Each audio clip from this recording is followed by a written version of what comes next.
Olá, meus queridos, hoje nós estamos aqui para mais uma aula, tá certo? E aí, hoje nós vamos seguir falando sobre esse nosso conteúdo de reprodução. Cada aula é um tópico, cada aula é um assunto diferente, tá certo? Sempre ali pegando a linha de conteúdo sobre a reprodução. Iniciamos falando de reprodução dos animais vertebrados e invertebrados, tá certo? E depois a gente passou aí para o assunto de reprodução humana. Bom, última aula nós falamos de fecundação e falamos de ovulação, tá certo? Onde a ovulação é exatamente o processo de liberação de um óvulo. E depois falamos da fecundação, que é um momento onde vai ter ali o encontro entre os gametas, tanto masculino como gameta feminino. Bom, hoje nós iremos falar exatamente de um processo inverso da fecundação, que é quando não existe o encontro dos gametas, quando existe ali a liberação do óvulo, ou seja, o processo de ovulação, mas quando esses gametas não se encontram, tá certo? E aí o que vai acontecer com esse óvulo não fecundado? Então, o nosso assunto de hoje é menstruação. Bom, o corpo da mulher se prepara para reproduzir, tá certo? O corpo da mulher se prepara para reproduzir. Ao longo da vida, o corpo da mulher vai se preparando desde o período pré-natal, quando ali está sendo produzido os óvulos, tá certo? Então, durante todo esse processo, durante toda a vida, a mulher está ali se preparando para reproduzir. Assim também como o homem durante a puberdade, tá certo? Então, quando a mulher está pronta para reproduzir, o corpo vai ter exatamente a adaptação de liberar um óvulo a cada mês, tá certo? Então, no momento certo, no momento em que a mulher está apta, tá certo, a se reproduzir, ela vai estar aí liberando todo mês um óvulo.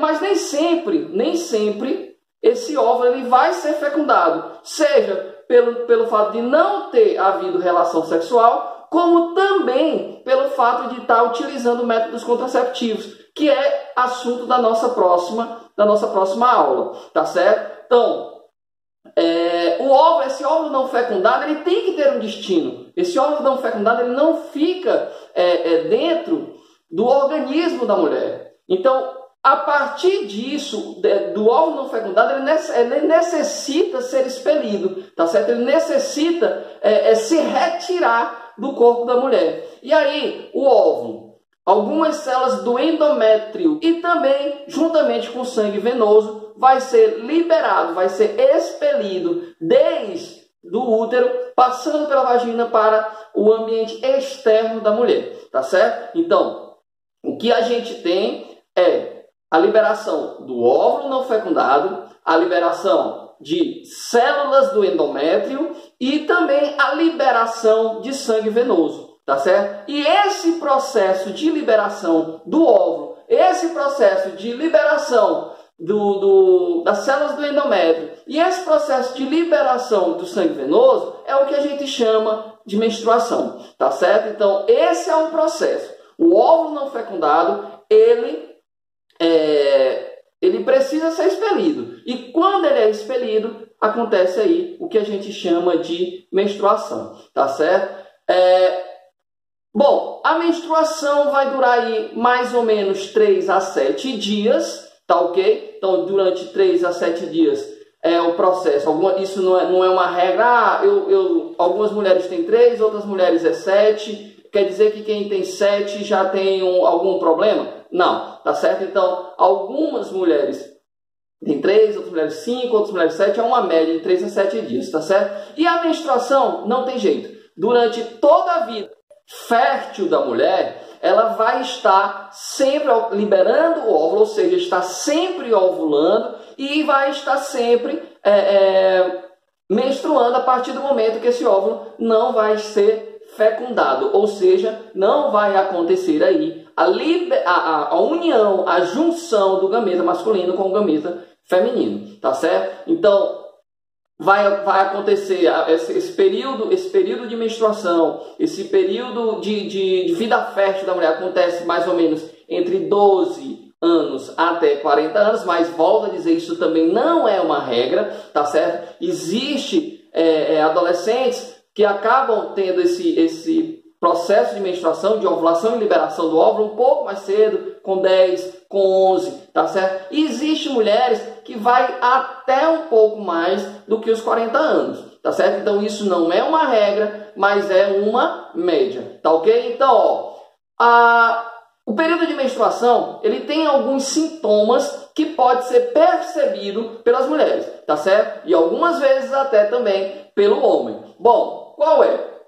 A cólica menstrual, a tão famosa cólica menstrual, ela é nada mais, nada menos do que contração do músculo do útero, tá certo? Para ajudar ali o óvulo a ser expelido, tá certo? Então, o músculo vai se contrair e essa contração do músculo vai ocasionar o que a gente conhece como cólica menstrual. Essa cólica menstrual é, com certeza, um auxílio para a expulsão aí, tá certo, do óvulo não fecundado, do organismo feminino, tá certo? Outros sintomas que muitas mulheres têm e antecede um pouco a menstruação é o que a gente chama popularmente, né, de TPM, tá certo? A tensão pré-menstrual ou até mesmo a síndrome, tá certo? SPM, tá? Mais conhecida assim pelo mundo científico, SPM, que é síndrome pré-menstrual. Essa síndrome pré-menstrual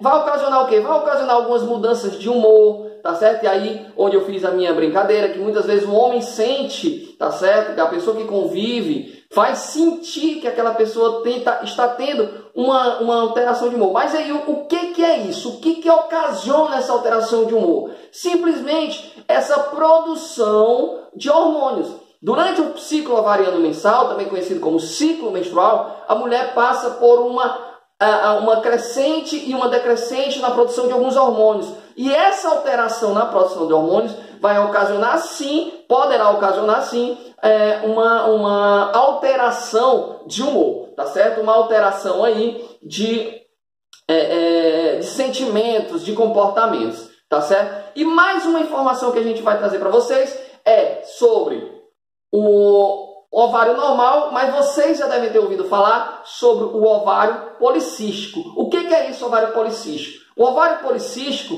é quando o ovário, a partir da produção de hormônio, não consegue amadurecer os ovos na idade correta, na produção correta, para que haja ali aquela ovulação. E o que vai acontecer? Esses óvulos imaturos vão ficar ali no ovário. E aí, quando se faz uma ultrassonografia, normalmente a ultrassonografia transvaginal, ela vai ali detectar a presença daqueles óvulos. Então, policístico é exatamente devido à imaturidade dos óvulos. Então, como eles estão imaturos, eles não vão ser liberados. Como eles não vão ser liberados, eles não vão ocasionar uma fecundação ou um ciclo ovariano, um ciclo menstrual irregular, tá certo? Então, hoje o nosso assunto foi menstruação, tá certo? E aí a gente volta a conversar na nossa próxima aula. Um grande abraço!